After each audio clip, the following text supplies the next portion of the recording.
இப்படி ஒரு சட்னி செஞ்சு பாருங்கள். தக்காளி சட்னி தான். ஒரு அரை மூடி தேங்காய், ஒரு 3 வரமிளகா, கொஞ்சம் சோம்பு, ஒரே ஒரு பட்டை,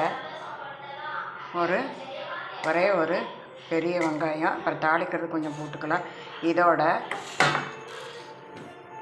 இவ்வளோ தக்காளி, இவ்வளோ தக்காளி போட்டால் போதும். 2 தக்காளி போட்டால் போதும். இதோட ஒரு 50 கிராம் போட்டுக்கல. நான் கடுகு போட்டு வெங்காயம் தாளித்து கருவேப்பிலை கொஞ்சம் போட்டாச்சு. இதோட கொஞ்சம் இஞ்சி பூண்டு விழுது, அது கொஞ்சம் போட்டுக்கிறேன். அதோட அரைச்சி வச்ச சும்மா ஒரு 2 தக்காளி போட்டால் போதும். அதுலேயே இப்போ இதுக்கு கொஞ்சம் மஞ்சள்தூள் போட்டு உப்பு போட்டுட்டேன்.